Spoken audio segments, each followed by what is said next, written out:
Hi, welcome back to the Biblically Inspired Life. It's that time of year again to study a little bit about the holidays of Shavuot and Pentecost. Now, I did a very informative video last year. Part of it I described things on my own, and then I brought Baruch in where we discussed the conflict, disagreement about how to actually count the Omer. So I won't talk about that again today, but below I will give the information on that link so that you can watch and get more information about that.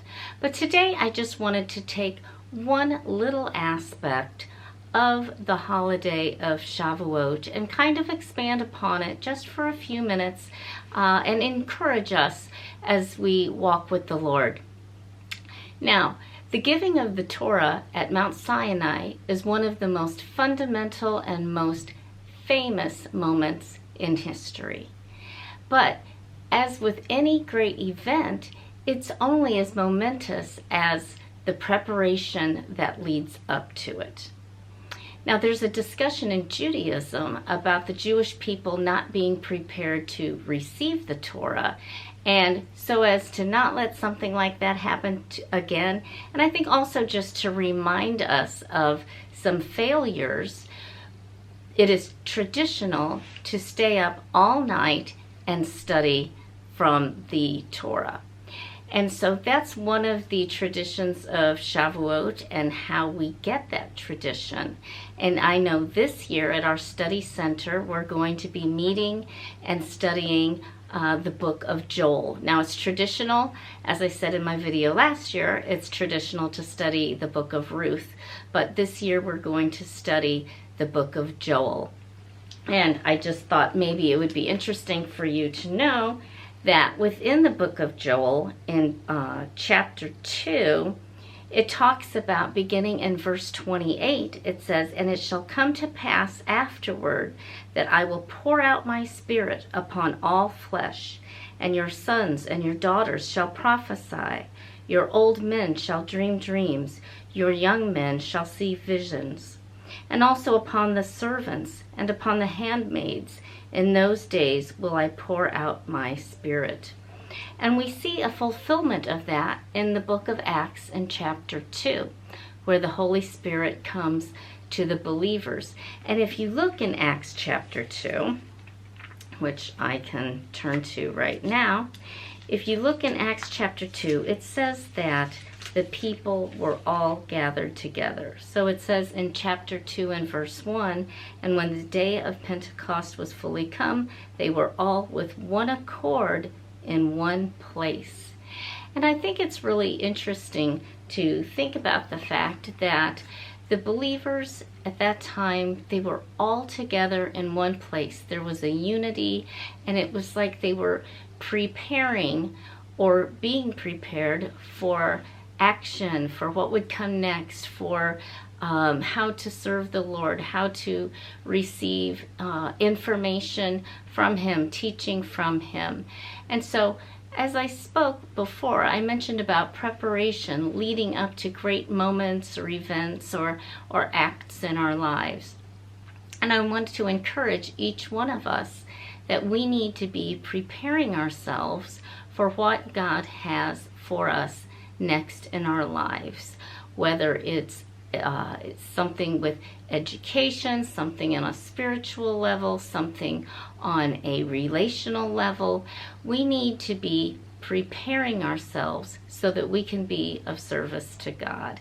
And as we do that, and as we live in obedience, we're going to position ourselves to be used by God for His plans and purposes, for His honor and glory, and receive much blessing from that. Now, I hope that you'll stay tuned, because I have following right now a very nice simple recipe for Shavuot, which you can enjoy. As I've mentioned last year, Shavuot, there's a tradition to eat dairy foods, and this is a nice little dairy dish that you can make, and your children can help you make it as well. So, Chag Sameach, and I hope you enjoy the recipe which follows. As we prepare for Shavuot this year, it happens to fall in the middle of the week, and so it comes upon us before we're ready. So this year, I've decided to share with you a very simple recipe that I got from our daughter, one of our daughters, and it's so simple, but it tastes delicious. Everyone enjoys it, so let me share this with you today. It's a kind of cheesecake, but it has very simple ingredients and everyone will enjoy it.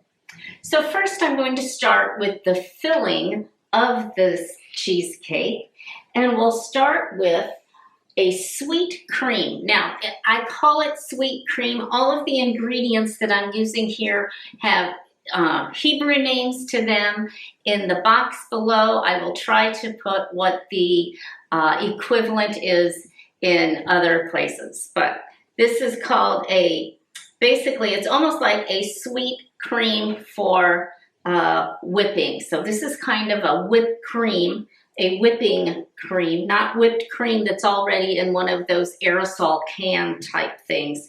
But as you can see, it's a real liquidy one before it's been whipped. So that's the first item that I have on here. Then a half a cup of milk. This is just regular milk. Then we have a 500 grams of what we call white cheese. Now, I have tasted this. I've compared it to sour cream, cream cheese, different cheeses. I don't know how to explain it. It's called white cheese, Gvina Levana. So here's the consistency of it. I hope that you can see. It's almost like a thick yogurt consistency. It tastes kind of like, I think it tastes kind of like cream cheese, but it's a little bit thicker than a sour cream, and I will find out what it is for you. And so we put 500 grams of that in. Then we have 2 tablespoons of sugar. So you can pat yourself on the back for only adding 2 tablespoons of sugar to this delicious recipe. There we go, 2 tablespoons of sugar. The next item is 1 box of vanilla pudding. So I'm going to dump that in here. And just to show you, this particular package is 80 grams, and it's just a vanilla pudding. So one of those powdered items, okay? And then the last one that I'm adding is I'm adding a little bit for flavor. I'm not going to use the whole container, but this is a sour cream, and this one really is a sour cream. So I'm going to put in about a half of this, which will be about 100 milliliters. Okay, now what we're going to do with this mixture is we're going to mix it with a mixer until it's all very smooth and a really nice consistency. So I'm going to put it over here and get it started, and I'll be back with you when it's done. Hey, welcome back. We're ready to continue the recipe, which, as I mentioned, is very simple. So now we're going to take a half a cup of milk, and then we're going to put in that about a teaspoon or so of vanilla.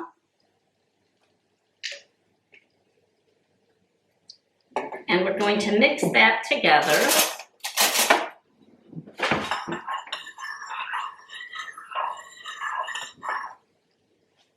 Okay, and then we're going to come over here and get our creamy mixture from the mixer. I'm just going to leave that for right now. I'm going to bring the mixture over. So what we will do is we will take these biscuits, which I hope that you have something similar to this in your country. They're little, like a cracker, and it's just a little biscuit. So I'm going to wait till that gets in focus. And see how thin it is? So it's just a little cracker biscuit type thing. And you're going to take it and you're going to mix it in the milk. Not mix it, but dip it in the milk. This one, just to give you an idea that I had laying in there, was in a little bit too long. So you're going to dip it in the milk and lay it in the bottom. Remove this.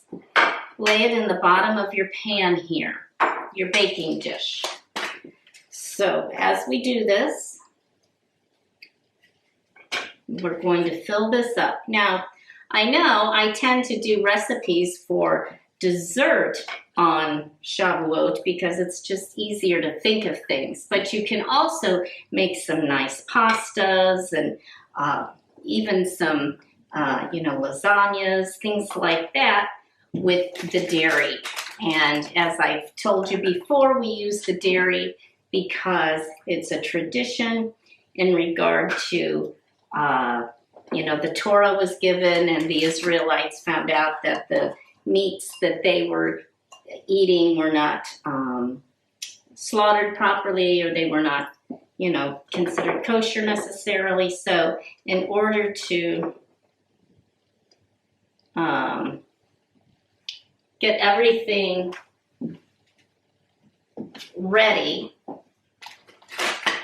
they had the days of eating just the dairy so that they would know how to prepare the animals properly. Okay, so I've got the first segment here all made. Then I'm going to take some of the cheese mixture that I made, and I'm going to put it in here.